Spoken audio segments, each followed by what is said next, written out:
जय हिंद प्यारे विद्यार्थियों, आप सबके अपने YouTube चैनल एसपीएम क्लास में हार्दिक स्वागत है। आशा है कि आप लोग पूर्ण रूपेण स्वस्थ होंगे, मस्त होंगे और पढ़ाई में व्यस्त होंगे। UPSSC के पेट यानी जो अभी हमारा सीरीज हमने चला रखा है पेट का, उसके तहत फर्स्ट टॉपिक हमने उठाया है होल नंबर। और मैंने आपको कल की वीडियो में बताया था कि होल नंबर कोई अलग से एक टॉपिक नहीं है, ये नंबर सिस्टम का एक पार्ट है। तो इसलिए नंबर सिस्टम में जितने भी और अलग अलग टाइप के नंबर थे, इवन नंबर, ऑड नंबर, आपके प्राइम नंबर, कंपोजिट नंबर, इन सब के बारे में कल बेसिक जानकारी मैंने आपको दी थी।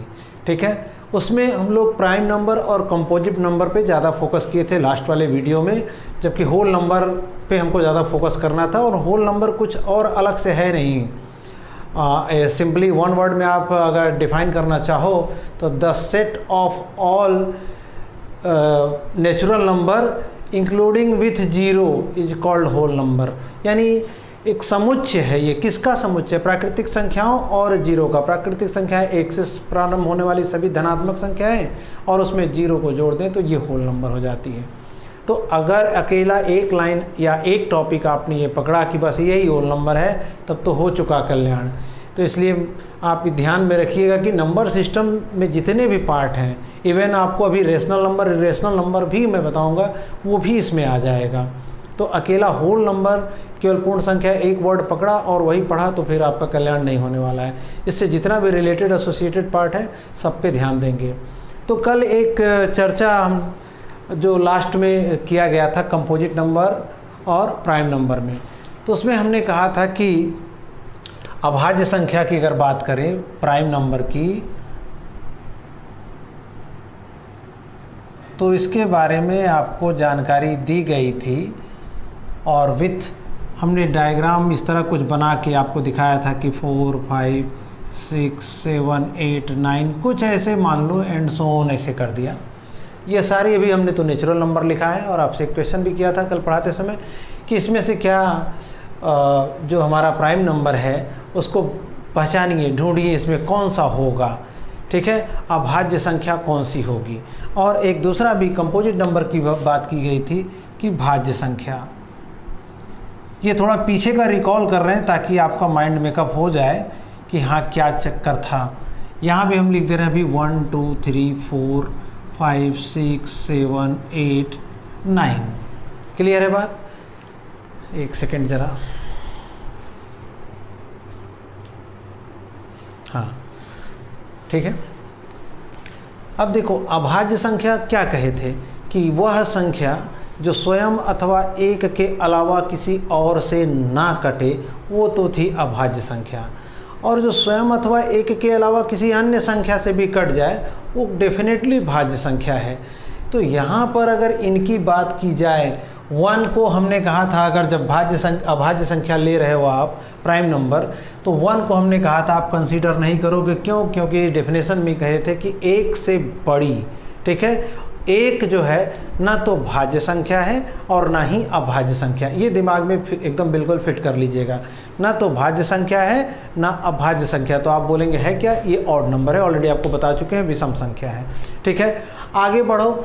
2 आगे आया था तो क्या कहे थे कि सबसे छोटी अभाज्य संख्या, सबसे छोटी अभाज्य संख्या अगर आपको पूछा जाए, ऑप्शन में आए तो 2। ठीक है, आगे बढ़ो। 3 डेफिनेशन के अकॉर्डिंग ये है कि जो स्वयं अथवा एक के अलावा किसी से न कटे। तो 3 जो है 1 से कटेगी, 3 से कटेगी, तो ये पक्का अभाज्य संख्या है। फिर 4 में आप आओगे तो 1 और 4 के अलावा 2 से कट जा रही है, इसलिए ये नहीं होगा। तो ये आपको सिर्फ रिकॉल करा रहे हैं, अदरवाइज पिछले वीडियो में अभाज्य संख्या को हमने डिटेल में बताया है। हाँ, भाज्य संख्या में क्वेश्चन कुछ अगर मिक्स करके पूछ ले, आजकल आयोग का ट्रेंड बदल चुका है, एकदम घिसा पीटा पैटर्न पे क्वेश्चन नहीं पूछता। आपको हमने यहाँ बताया था इसके बारे में कि भाज्य संख्या में 1 ना तो भाज्य है ना अभाज्य। 2 को तो आपको बता ही दिया कि वो पहली सबसे छोटी अभाज्य संख्या है, तो भाज्य संख्या हो नहीं सकती। 3 नाम से ही पता चल रहा है भाज्य संख्या, जो एक और स्वयं के अलावा किसी थर्ड नंबर से कटे। तो क्या 3 आपको कोई और नंबर ऐसा माइंड में आ रहा है कि कट जाएगा 1 और 3 के अलावा? तो कोई नंबर नहीं आ रहा होगा दिमाग में, इसलिए ये नहीं होगा। तो यानी पहली पहली भाज्य संख्या कौन सी होगी? पहली भाज्य संख्या कह लो या सबसे छोटी भाज्य संख्या, तो वो आपका क्या होने जा रहा है? 4 ठीक है। अब ये तो हमने आपको पिछले वीडियो में ही बता दिया था, लेकिन इसी में आगे बढ़ा दें, अगर मान लो काउंट यहाँ 10, 11, 12 इस तरह का कुछ करके हमने और बढ़ा दिया। अब आयोग का पैटर्न क्या है कि पढ़ा आपने सब कुछ वही है, पूछने का ढंग देखिए कैसे पूछ लिया कि सबसे, ये छोटी की तो बात हो गई, ऐसी भाज्य संख्या, जो भाज्य संख्या बोल दिया तो भाज्य संख्या तो है डेफिनेटली, इसके बारे में कोई आप क्वेश्चन नहीं करेंगे कि हाँ क्वेश्चन में कुछ और तो नहीं कह रहा है। हाँ, उसके आगे की लाइन पे आपको ध्यान देना है कि ऐसी भाज्य संख्या बताओ और सबसे छोटी, उसमें कंसीडर भी कर दिया, ऐसी भाज्य संख्या बताओ जो सबसे छोटी हो तथा विषम भी हो। यानी दो प्रॉपर्टी एक ही लाइन में आपको इंसर्ट कर दिया गया है, यानी दो गुण एक ही। अब ये जो नंबर आएगा, कोई एक सिंगल नंबर होगा, उसमें दोनों प्रॉपर्टियां होनी चाहिए। तो देखो 5 पे आप जाओगे तो पहली बात भाज्य संख्या तो है नहीं, इसको पिक्चर से आउट, ठीक है। 6 ये भाज्य संख्या बिल्कुल है, कैसे? 1 और 6 के अलावा 2 और 3 से भी ये कट जाएगा, इसलिए है। लेकिन हमारा क्वेश्चन क्या था कि वह भाज्य संख्या, सबसे छोटी भाज्य संख्या जो भाज्य तो है ही, साथ ही साथ विषम भी हो। तो क्या 6 विषम है? विषम संख्या की डेफिनेशन में क्या था कि जो 2 से ना कटे वो विषम था। ये तो 6 2 है, 2 से कट जाएगा, इसलिए तो सम संख्या है। 7 में आओ, 7 भाज्य संख्या ही नहीं है। क्यों? क्योंकि 1 और स्वयं के अलावा कोई थर्ड नंबर नहीं मिला। तो प्रश्न चाहे पूरा हम लिख दें, वह छोटी से छोटी संख्या जो भाज्य हो तथा विषम भी हो। अब ये ऑप्शन में आपको दे देगा 3, 5, 7, 9, मान लो ये 4 ऑप्शन दिया, एग्जाम में भी ऐसे आपको मिल जाएंगे। तो भाज्य संख्या में एक तो ऑप्शन हमको कुछ चेंज कर देना चाहिए, क्योंकि भाज्य संख्या आप ऐसे पकड़ लोगे कि 3, 5, 7 तो भाज्य नहीं है। तो एक ऑप्शन अगर यहाँ चेंज कर दें हम, मान लो 4 डाल दिया, ठीक है। तो अब देखो आप 4 ये भाज्य संख्या है, दिमाग में आ गया कि हाँ 1 और 4 के अलावा ये 2 से भी कट रहा है, भाज्य संख्या है। 5 को तो आप ऐसे ही कह दोगे कि पक्का ये नहीं होगा सर, क्योंकि 1 और 5 के अलावा किसी से कटता ही नहीं, तो दूसरा क्राइटेरिया हम चेक ही नहीं करेंगे। दूसरा क्राइटेरिया मीन्स यही कि विषम संख्या भी हो, तो ये चेक ही नहीं करेंगे। 7 में भी आप ऐसे देख लिए कि 1 और 7 के अलावा किसी थर्ड नंबर से नहीं कटता, तो इसको भी आप चेक नहीं करेंगे, सेकंड क्राइटेरिया। अब ये 9 के बारे में ज़रा सोचिए, ये पहले चेक कर लो कि भाज्य है कि नहीं।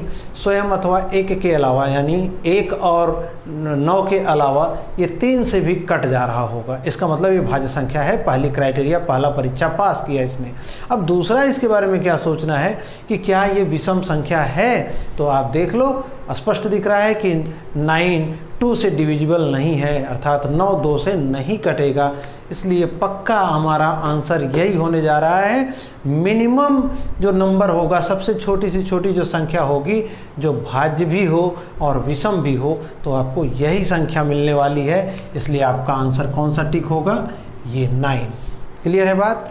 तो आज अब इससे आगे बढ़ते हैं, और जो आगे बढ़ेंगे उसमें एडिशन रूल हम बताएंगे, यानी योगफल का नियम, प्राकृतिक संख्याओं का योगफल, प्राकृतिक संख्याओं के वर्गों का योगफल, प्राकृतिक संख्या के घनों का योगफल, और कैसे उस पर सवाल पूछे जाते हैं वो बताते हैं आपसे। ठीक है, तो इसको इरेज करते हैं, इसलिए बस 2 सेकंड का पॉज, उसके बाद फिर आपको। हाँ, तो देखिए, प्रथम n प्राकृतिक संख्याओं का योगफल। n मीन्स यहाँ नंबर है। जैसे सिंपली आपको हम कहें कि 1 से तो स्टार्ट होती है, आप इतना जानते हैं प्राकृतिक संख्याएं, 1 + 2 + 3 प्लस ... प्लस n लिखा है हमने। 1 से लेकर n तक का हो गया एडिशन, यहाँ पर सब में प्लस लिखा है। अब n मीन्स यहाँ अगर 10 लिख दिया तो 10 तक, 20 लिख दिया तो 20 तक, 100 लिख दिया तो 100 तक। तो इसका जो फॉर्मूला होगा बड़ा सिंपल सा है, n इंटू n प्लस 1/2, यानी n into n plus 1/2। Simple है फार्मूला एकदम। अगर आपसे कोई कहे कि 1 से लेकर 10 तक की गिनती का टोटल योगफल कितना होगा, तो अब इसके थ्रू अगर निकालेंगे तो तुरंत निकाल लेंगे 55। अदरवाइज आप जोड़ो 1 2 3 3 3 6 6 4 10 इस तरह काउंट करोगे 1 से लेकर 10 तक तो आप बहुत आसानी से निकाल भी लोगे। लेकिन अगर यही क्वेश्चन पूछ ले कि 1 से लेकर 100 तक इसका टोटल सम कितना होगा, तब आपको काफ़ी टाइम लग जाएगा। हर लाइन में 10 आप 1 से 10 लिखोगे, 11 से 20, 21 से 30 और इस तरह 10 लाइनें बनेंगी और सबका अलग अलग सम निकालकर फिर फाइनली सबको जोड़ोगे तो कितना टाइम लगेगा और फॉर्मूले से आप कितना आसानी से निकाल लेंगे। देखो एग्जाम्पल यहाँ पे दे रहे हैं हम। मान लो n की जगह पर हमने कहा 10 है, यानी क्वेश्चन हमारा इस तरह कुछ कर ले 1 + 2 + ... + 10 इक्वल टू क्वेश्चन मार्क। यही क्वेश्चन था हमारा। तो यहाँ साफ सी बात है कि n equal to 10, n means last term की बात कर रहे हैं और सीक्वेंस में है, ध्यान रहे। तो क्या होगा आंसर इसका, 10 इंटू 10 प्लस 1/2, तो 2 5 जा 10 और 10 और 1 11, 5 इंटू 11 55। इसी तरह आप 100 तक का निकालना हो कोई दिक्कत नहीं है, 100 + 1 101/2 और यहाँ 100 तो 250 टाइम्स जाएगा, 50 दूनी 100 या 250 इंटू 100। तो 50 का मल्टीप्लिकेशन किससे करोगे, 101 से, ठीक है, 101 से। तो 5050 50 इसका आई थिंक आएगा, या करके ही दिखा देते हैं। देखो यहाँ पर देख ही लीजिए आप, 1 से लेकर हमने कितना कहा +100 और मान लो इससे पूछा कि क्या है आपका आंसर, फाइनल आंसर। तो क्या होगा, n = 100 है तो सम क्या होगा, 100 इंटू n प्लस 1, 100 इंटू 1 क्या हो जाएगा, सॉरी +1 101/2। तो ये 50 टाइम्स गया और ये मल्टीप्लाई करके लिख दिया 505 और ये 1 0 यहाँ पुट कर दिया। हाँ हमने सही बोला था 5050, यानी 5050 होगा। सिंपल। इस तरह किसी का भी पूछे तो आप आसानी से निकाल लोगे। अब इसी में अभी तो प्राकृतिक संख्याओं के वर्गों का योगफल और एक प्रथम n प्राकृतिक संख्याओं के घनों का योगफल ये भी है, लेकिन ये अगर सीक्वेंस में 1 से हमने स्टार्ट किया है तो ही ये फार्मूला है, ठीक है। अगर इसी में अभी इसको छोड़े रहते हैं, ये इतना पार्ट फार्मूला लिखने के लिए छोड़ रहे हैं। अगर आपको क्वेश्चन इस तरह ना दे के 1 से लेकर 50, 1 से लेकर 10 या 1 से लेकर 100 ना दे, क्वेश्चन ऐसे भी तो बनाया जा सकता है कि पूछे कि 5 6 7 plus ... plus 20 equal to question mark, है ना। यानी काउंटिंग कहाँ से स्टार्ट हुई है, 5 से, ठीक। अब आप जो ये फार्मूला है वो कहाँ से स्टार्ट करने के लिए है, 1 से। तो क्या इस तरह का आ जाए प्रॉब्लम तो आप कहेंगे ये फार्मूला इसके लिए अलग से कुछ बनाया जाएगा, बिल्कुल नहीं। सिंपली सी बात, आप ऐसे ही जो आपने सीखा है उसी तरह निकालेंगे, यानी आप अपनी तरफ से ऐड कर दो इसमें 1 2 लेके अप टू कहाँ तक, 20 तक, ठीक है। अब 1 से लेके 20 तक आपने अपनी तरफ से ऐड किया है और इसका फार्मूला आप जानते हैं n इंटू n प्लस 1/2। तो n की जगह तो 20 इंटू n प्लस 1 यानी 20 + 1 21, वो भी आपने पुट कर दिया ऑब्लिक में 2, तो 2 10 जा 20 यानी 21 इंटू 10 कितना हो जाएगा, 210। अब इसको अगर आपने आंसर कर दिया तो बिल्कुल गलत हो जाएगा। क्यों, हमसे तो पूछा है 5 से लेकर 20 तक और हमें फार्मूला पता था 1 से लेकर n तक का, और वो फार्मूला हमने लगाया, यानी एक्स्ट्रा आपने कितना इसमें ऐड कर दिया है।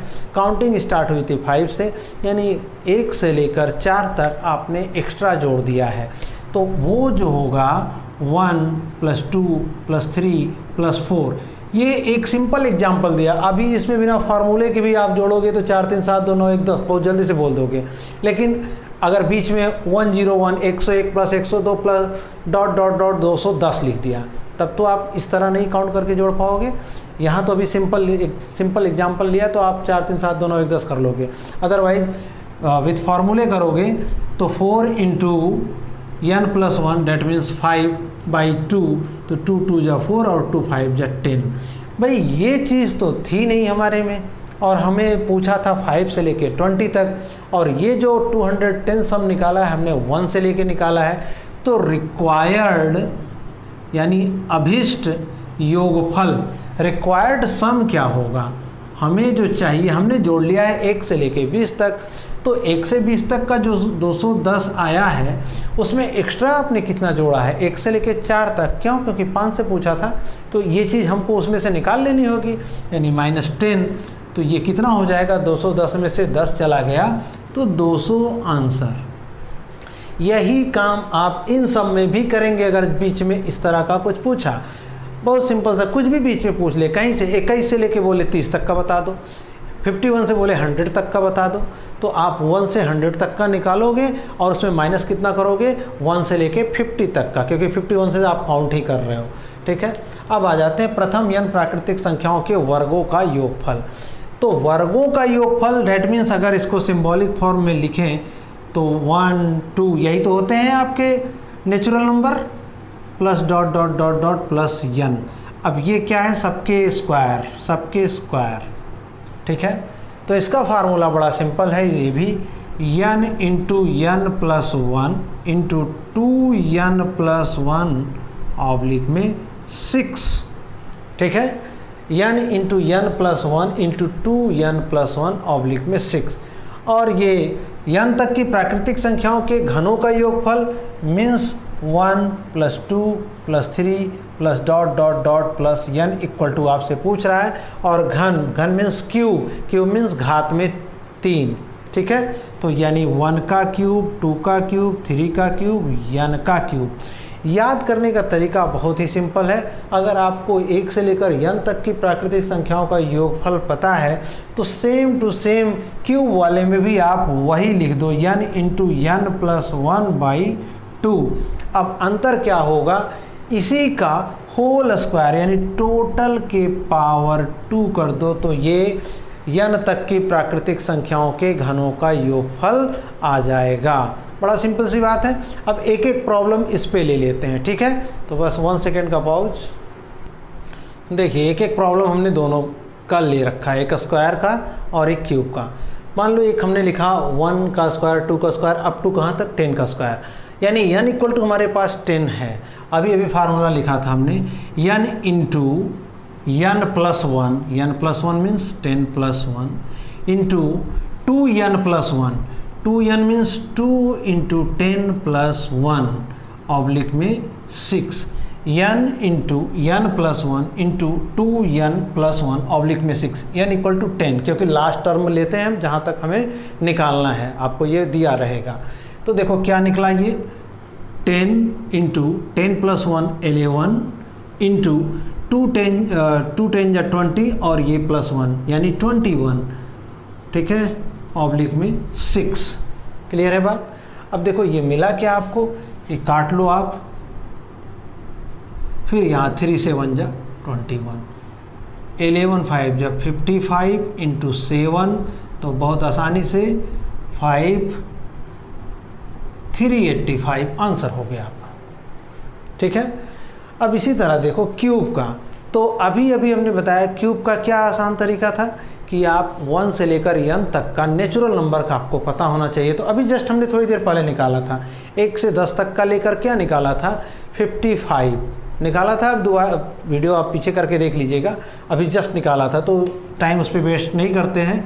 और फार्मूले में क्या था, n into n plus 1 oblique 2 का होल स्क्वायर। ठीक है, तो होल स्क्वायर डेट मीन्स 55 का होल स्क्वायर, और 55 का होल स्क्वायर 5 5 जा 25 और 5 के आगे 6 होता है। ये किसी दिन हम आपको अलग वीडियो में बताएंगे कि स्क्वायर इतना जल्दी कैसे आप within second finger tip पे निकाल लोगे without using copy paper pen. ठीक है, तो ये 30 और 25 यानी 3025 इसका आंसर हो गया।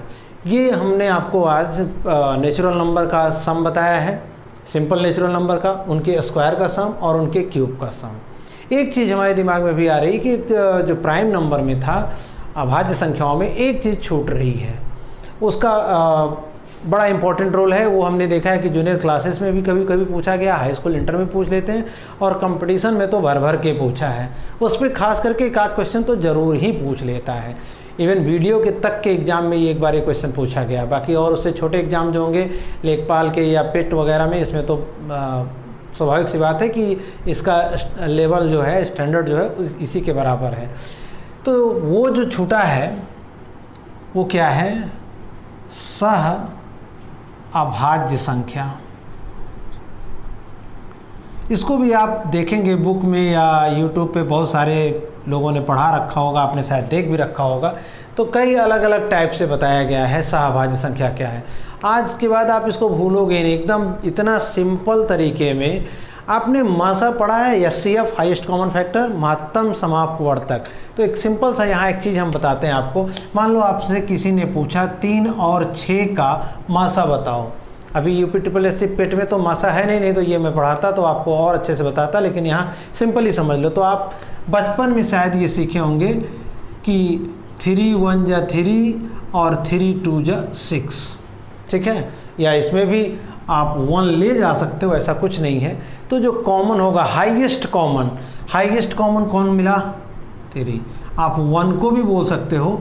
तो जो हाईएस्ट मिले हैं, जितने भी हाईएस्ट मिले होंगे, हाईएस्ट कॉमन उभयनिष्ठ फैक्टर मीन्स गुणनखंड, तो 3 मिला, 1 मिला, तो 3 × 1 को आपने 3 कह दिया, ठीक है।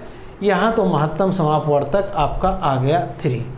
अब अगर हम आपसे कहें कि 5 और 7 का एचसीएफ निकालो, यानी महत्तम समापवर्तक, तो कैसे निकालोगे? 5 का और कोई गुणनखंड नहीं होता, 5 1 जा 5, 7 1 जा 7, इसके अलावा और कोई गुणनखंड नहीं होता।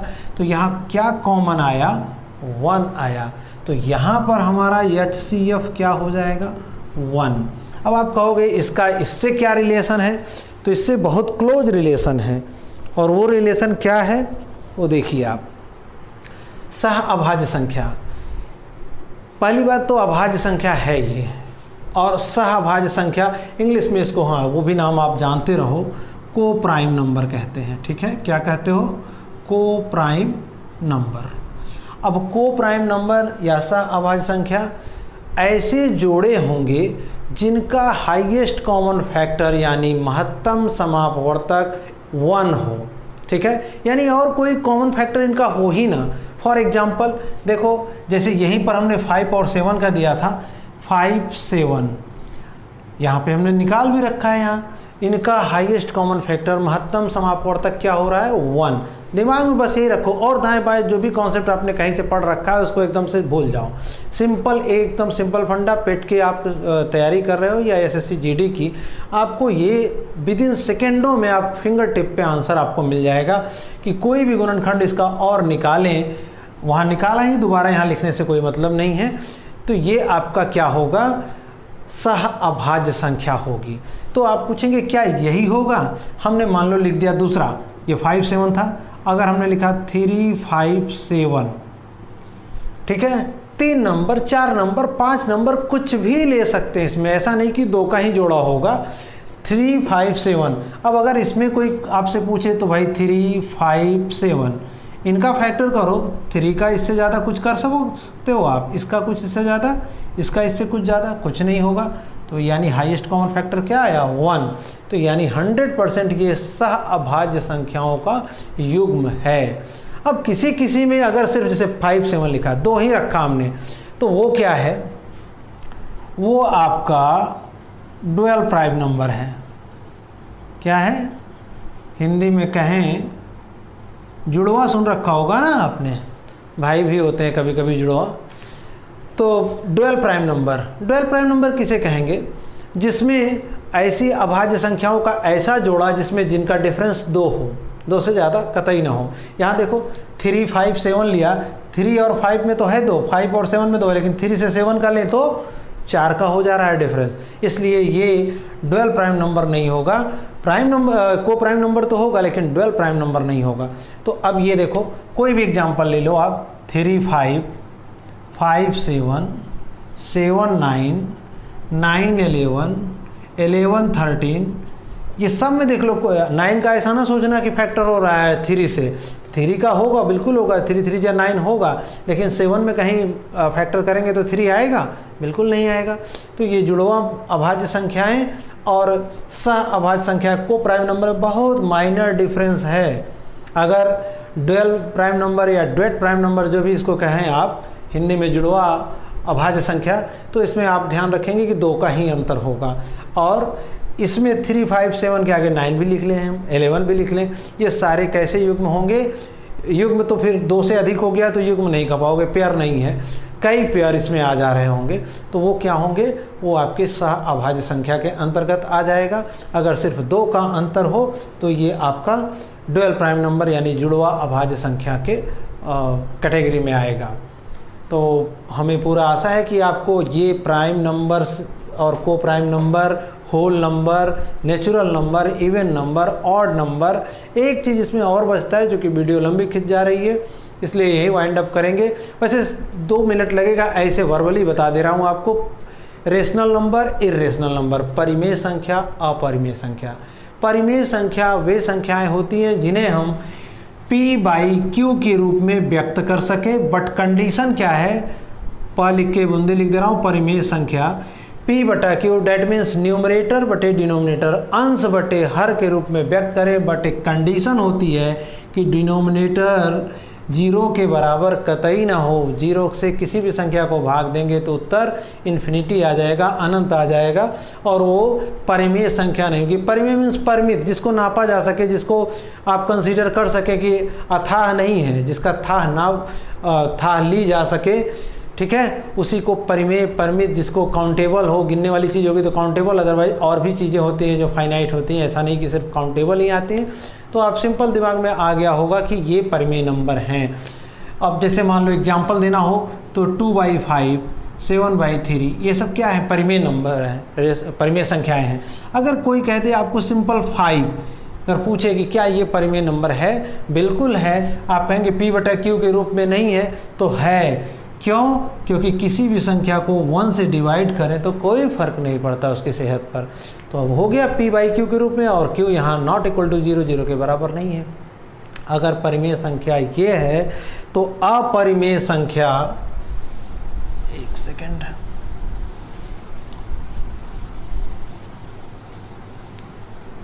तो देखो, हाँ एक चीज़ और, परिमेय संख्याएं जो होती हैं इनको अगर डेसिमल नंबर में कन्वर्ट करें तो या तो ये डेसिमल में भी 2 पार्ट होते हैं, इसको एक तो शांत दशमलव बोलते हो या तो आप आवर्ती दशमलव बोलते हो। दोनों का मीनिंग क्या है वो ज़रा देख लो कि अगर मान लो 1/2 मिला और इसको डिवाइड करोगे तो क्या होगा? पॉइंट लगाओगे तो 10 होगा, 2 5 जा 10, खत्म, ठीक है। टर्मिनेटिंग डेसिमल बोलते हैं इंग्लिश में इसको, और हिंदी में शांत दशमलव, ठीक है। टर्मिनेट, यहाँ ख़त्म हो रहा है। लेकिन अगर हम आपसे कहें कि 19/3 करके दिखाओ ज़रा, तो आप यहाँ डिवीजन करके हम दिखाते हैं आपको। 3 6 जा 18, बचा कितना? 1। अब 1 में तो डिवाइड होगा नहीं, तो पॉइंट लगाया आपने, आया 0, तो 3 3 जा 9, 1 आया। फिर डेसिमल बैठाया ही था आपने, तो फिर 3, फिर 9, फिर 1, फिर 0, फिर इस तरह करते जाओगे तो क्या हो रहा है? ये रेकरिंग है, रेकरिंग डेसिमल, आवर्ती, यानी बार बार रिपीट हो रहा है। 3 3 3 3 का रिपीटिशन हो रहा है। क्लियर है बात? तो ये आपका 3.66 इस तरह जब आता जाता है तो आप इसको इस तरह भी लिख सकते हो, 3.6 बार। बार मीन्स ये बता रहा है कि हाँ इसकी पुनरावृत्ति हो रही है, बार बार आवर्ती हो रही है, बार बार रिपीट हो रहा है। रेकरिंग इसी को कहते हैं, ठीक है। ये तो आपका हो गया परिमेय संख्या। अपरिमेय संख्या क्या है? अपरिमेय संख्या वे संख्याएं होती हैं जिनको हम p/q के फॉर्म में नहीं व्यक्त कर सकते। अर्थात एक एग्जांपल ले लें आपको, जैसे हम बताएं √3, ठीक है। √3 ये क्या है?